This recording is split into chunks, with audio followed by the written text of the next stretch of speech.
Aujourd'hui, on s'est vraiment fait un plan stratégique. Qui on est des gens qui sont impliqués dans le quartier de Verdun, qui revendiquent à travers l'art pour améliorer les conditions de vie de nos citoyens. Puis l'idée vraiment aussi de pouvoir décider en tant que citoyen les transformations du quartier.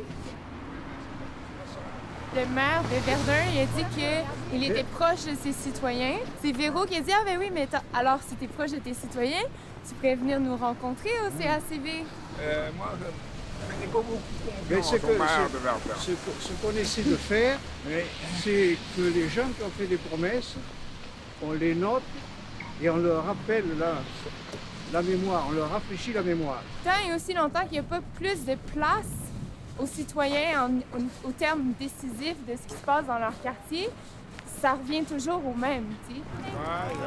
À bientôt! Ils sont là à tous les ateliers, il en manque pas un. Alfred, au début, en animant, je lui proposais différents exercices, soit de théâtre, à un moment donné, on a fait de l'argile, après on a fait du dessin. À chaque fois qu'il arrivait vers de quoi de nouveau, il était comme « Non, pas capable, pas capable. » La première chose, il disait « Non, je suis pas capable. » Puis là, tout de suite, genre, je lui montrais qu'en effet, oui, il était capable. Puis c'est comme ouvert, tu sais. Et c'est vraiment, vraiment ouvert.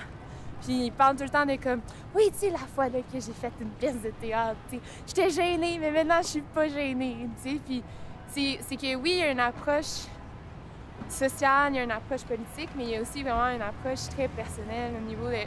qui est comme, tu leur demandes pas de faire de la thérapie, tu leur demandes pas de changer puis de s'épanouir ou de se développer, mais ça vient un peu avec. Steven, vous êtes en ligne?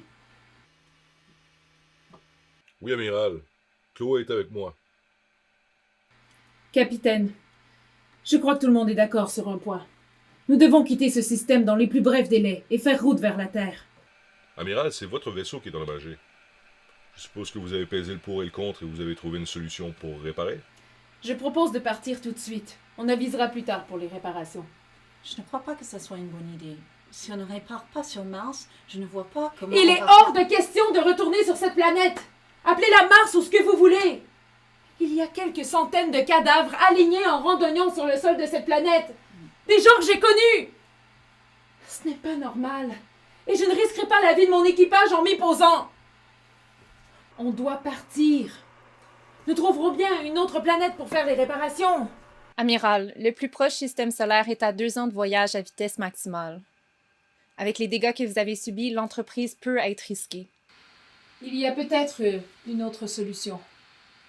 Quel est ton plan, Sandy? Il faut transférer les occupants de mon vaisseau vers le tien. Dès que le transfert est terminé, on met le cap vers la Terre. On abandonne Hipparchus ici. Nous y avons aussi pensé, mais il n'y a pas assez de cabines d'hibernation pour la population des 2 vaisseaux. Donc, certaines personnes devront passer de longues années de leur vie, voire même mourir lors du voyage de retour. J'ai besoin d'éclater les mots contre mon corps. Je suis celle qui parle en zone choc. Je balance des interrogations attachées, des sens difficiles. Je transperce ma transparence. Il ne suffit plus de crier. Les mots que j'ai allaités poursuivent leur route sans moi. Je vous parle de celle qui m'a fait le plus de mal. Colère. Mon aînée. Femme têtue, amoureuse de la vie, a pris un amant au nom de sagesse. Ensuite, j'ai eu un enfant inattendu. Sans moi, on l'a baptisé impuissance. Demain, il partira en pèlerinage, quête incessante de métamorphose. Les mots, qui sont bien plus que des mots. Colère, impuissance, vous êtes loin, proche. Face au monde, je suis dans un orage avec mon cœur comme seule bouée. J'explose d'intensité unique. Comme toi, je rêve de douceur et j'oublie souvent la fierté.